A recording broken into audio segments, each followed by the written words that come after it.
ഇത് ഇമ്പോർട്ടൻ്റ് ആയിട്ടുള്ള കാര്യമാണ്. മിക്കവരും ഈ വീഡിയോ ഒന്ന് കണ്ടിരിക്കണം. ഓക്കെ, മാക്സിമം ഷെയർ ചെയ്യാൻ പറ്റുന്നിടത്തെല്ലാം ഷെയർ ചെയ്യാം. കാരണം ഇത് വളരെ ഇമ്പോർട്ടൻ്റ് ആണ്, എല്ലാവരെയും ബാധിക്കുന്ന ഒരു കാര്യം കൂടെയാണ്.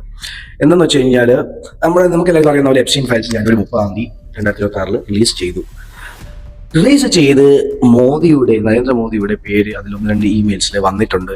എപ്സ്റ്റീൻ അങ്ങോട്ടൊരു ഇമെയിൽ അയച്ചിട്ടുണ്ടെന്നുള്ള റിപ്പോർട്ട്സ്, ഞാൻ ഇമേജസ് എല്ലാം മുകളിൽ എവിടെയെങ്കിലും ഇട്ടേക്ക്. അങ്ങനെയൊക്കെ റിപ്പോർട്ട് വന്ന സമയത്ത് സൈലന്റ് ആണ്, കംപ്ലീറ്റ്ലി സൈലന്റ് ആണ്. ഒരു പ്രസ് മീറ്റോ ഒന്നും കൊടുത്തിട്ടില്ല നരേന്ദ്രമോദി. അത് കഴിഞ്ഞ് ഫെബ്രുവരി 7 പെട്ടെന്ന് എല്ലാം ഫ്ലിപ്പായി. ഉടനെ നമ്മൾ ഇതുവരെ ഉണ്ടായിരുന്നുള്ള US-ന്റെ അടുത്തുള്ള ട്രേഡ് അഗ്രിമെന്റിനെ അങ്ങ് സമ്മതിക്കുക.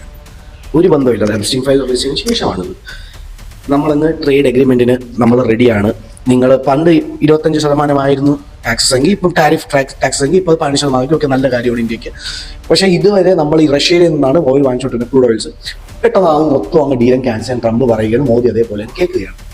അതിനുശേഷം ഉടനെ നമ്മൾ ഇനി ക്രൂഡ് ഓയിൽ വെനസ്വേലയിൽ നിന്ന് ഡയറക്റ്റ് USA വഴി നമ്മളിങ്ങോട്ട് കളക്ട് ചെയ്ത് വാങ്ങിക്കുന്ന സെറ്റപ്പിലൊക്കെ ആയി. ഓക്കെ, അത് സംഭവിക്കുക, ടാക്സ് കുറച്ചുകൊണ്ടാണെന്ന്. പക്ഷെ ഒരു ബന്ധമില്ലാത്തൊരു സംഭവം അവിടെ സംഭവിച്ചു.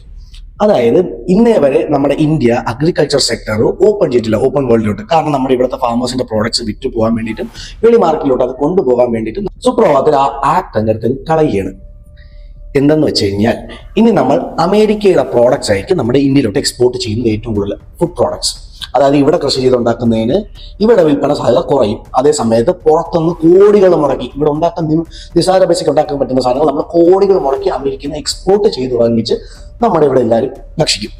അത് പോരാഞ്ഞിട്ട് നരേന്ദ്രമോദി പറയുകയാണ്, നമ്മൾ ഒരു $500 ബില്യൺ ഉള്ള സാധനങ്ങൾ ഇനി അടുത്ത വരുന്ന 5 വർഷത്തിൽ നിന്ന് അമേരിക്കയുടെ കയ്യിൽ നിന്നും വാങ്ങിക്കുമെന്ന്.